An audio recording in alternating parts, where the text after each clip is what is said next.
Good morning. The following is a statement by Ernest Thompson I'd like to consider this morning. To rise above the contemplation of conditions is to enter that field of causation which makes all things new in our experience. From this viewpoint, there is no hard nor easy to handle. All cases, all situations represent the different phases of human belief, and one would yield to the truth as quickly as another if we were sure of our spiritual position. So what he's saying is that when we are working with the God within us, we know that we are working with the very essence and substance of all life, with our greatest partner, out of which sublime relationship we receive all the good of our lives, all our friendships, all our love, our money, our homes, our careers, our businesses, all our successes, and every good and life-empowering thing we require. We are working with that force out of which arises all our power to be, to have, and to do, and to objectify the forms of our desire. All that is necessary to break the bonds of any unsatisfactory chain of cause and effect in our lives is to surrender that sense of personal and limited control, which in science of mind we call secondary causation. To surrender our sense of limited power to the infinite and almighty within us. Hand over the whole ball of wax over to our divine partner within for something greater to happen.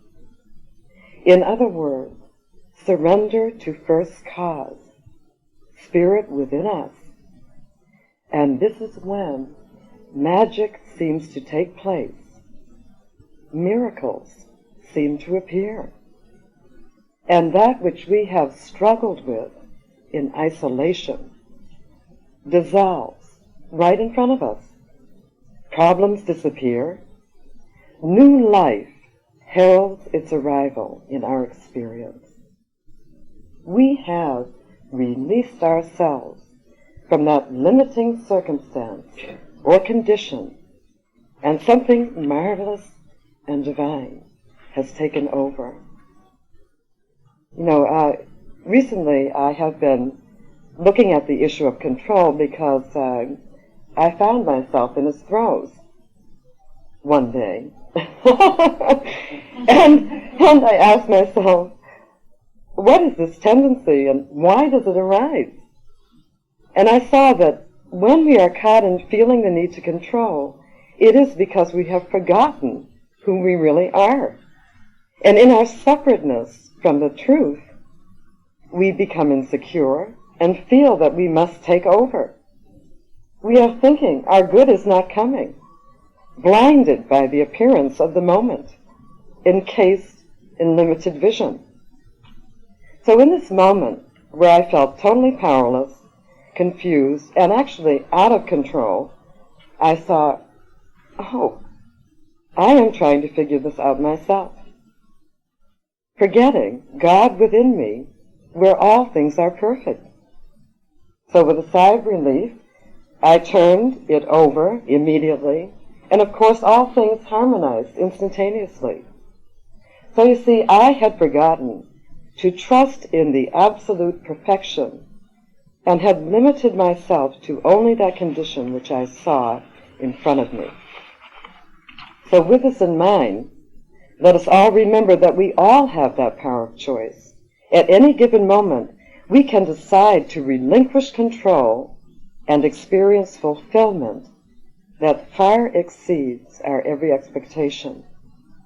Let us remember this great option to experience freedom and deep and rich satisfaction, use it at every opportunity. And when we find ourselves stuck in any manner, let us remember the perfection within.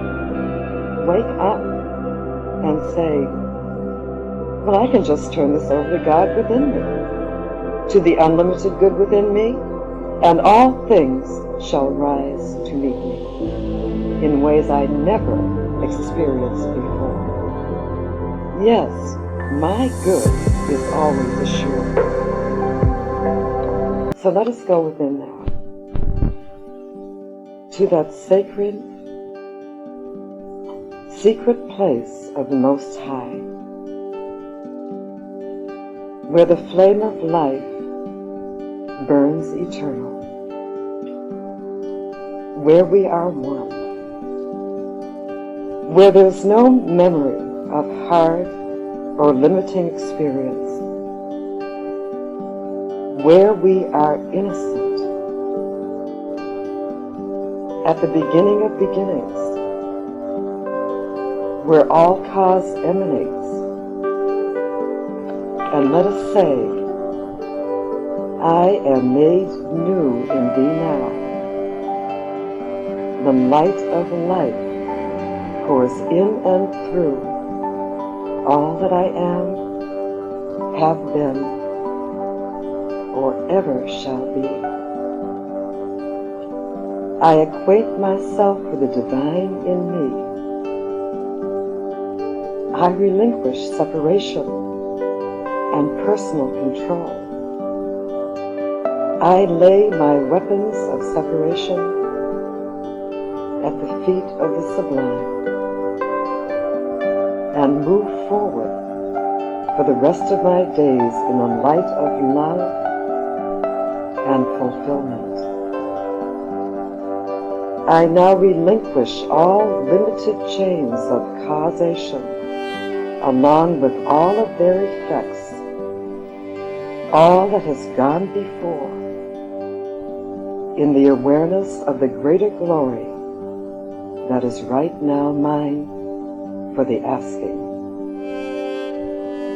Nothing that is past moves me now, and I move forward in the new, renewed in all my ways, sure of my good. Love in me springs eternal. I am complete and whole. The new good of my life is free to manifest now, and I receive an inrush of unlimited and untold satisfaction and supply now. And so it is.